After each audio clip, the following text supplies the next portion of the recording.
Palestinians have long invested in education as an investment in the future. Out of Gaza's 1.7 million population, about 400,000 students receive education at governmental, UN-run and private schools. Some 220,000 children in grades 1 through 9 are currently taught in 245 UNRWA schools in the tiny coastal strip. With more than 52% of Gaza's population are children below the age of 18, this means that more schools are needed in order to accommodate the growing number of students each year.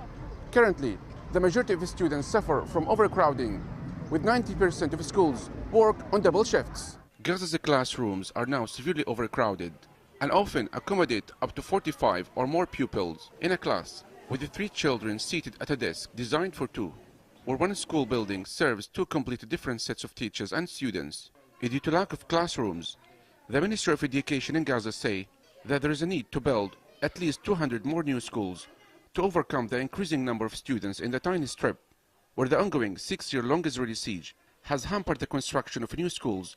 Due to lack of construction materials, Israel has banned the delivery of construction materials to Gaza since it tightened its siege in June 2007, citing security concerns, except for certain projects run by international NGOs. The Ministry of Education and Higher Education suffers from a complex problem. We take care of almost 500,000 of students inside the Gaza Strip. We take care of around 400 schools found in almost 290 buildings. We resort to the double shift, the morning shift and the afternoon shift, to overcome the overcrowdedness problem. Access to education is the basic right, but some students do not enjoy this right. Since the siege came into effect in 2007, an estimated 70,000 people have lost their jobs, adding to the soaring unemployment rate. A big number of students dropped out from schools in order to support their families. I mean, first of all, international law is very clear in this. We're talking about victims of armed conflict, we're talking about civilians in the occupied territories that should be protected. They should not be subject to any violations, harassments from the side of the occupying power. Children are in Gaza suffering mentally and physically of the Israeli violations. UN officials say that through UNRWA's education system, it is spreading the message of universal respect for human rights, peaceful coexistence and tolerance in an atmosphere that since the blockade has become increasingly disparate and radicalized. The children draw and paint and take part in art exhibitions. UNRWA is working very hard to bring human rights education to the children in Gaza and in Palestine. These children are learning the human rights principles and values based on the Universal Declaration of the Human Rights. One of the most important values that they learn is how to express themselves. And drawings, paintings is one of the most powerful tools these children use in order to express what they are suffering from, what they are hoping for, what they are looking for. Meanwhile, experts say that a large number of children are suffering from severe psychological, social, and behavioral disorders as a result of constant exposure to the traumas produced by the war, occupation, and blockade. Living conditions of children and youth in Gaza under Israel's siege and military attacks are deeply affected by the extremely difficult situation in the impoverished coastal strip. A high number of them suffer from psychological problems, especially after Israel's 8-day war on Gaza. The frequent attacks against our students and schools affect our students badly, their psychological state.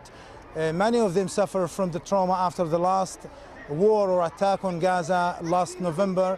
Almost 15 students were killed. Hundreds of students were either directly injured or had the bad effects of the trauma due to the bad images, bad scenes, the bloodshed, the killings that they witnessed during the last war on Gaza. With the help of some children's associations and trauma centers, children are given the chance to reveal their hopes and fears. They take part in activities that help traumatized children overcome their emotional trauma. Well, we're down in the harbour and taking pictures. We've got a group of children, we've got some mothers and we've got some psychosocial workers from Palestine Trauma Centre in Gaza City. And this is part of a family therapy project which we sort of put together in the UK and brought over here to actually build up a kind of trauma therapy base in families. That is the way that they will cope with their individual traumas.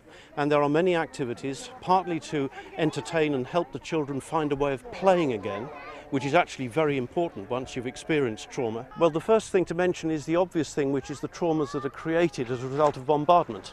And so you get symptoms of post-traumatic stress disorder immediately. The bedwetting, the constant nightmares, the unruly behaviour, maybe sometimes the total withdrawal, so they are unable to communicate with others and play maybe. I wanted to do a camera project, so I brought these little throwaway cameras. And the children have come to the beach today to be creative, and there's no rules, like they can just take the pictures of what they want. And then what I'll do in London, I'll get them printed, send them off by email to them, and I'm going to make a collage of all their photos. These children are capable of expressing themselves regardless of the pain and the hardships they have been enduring.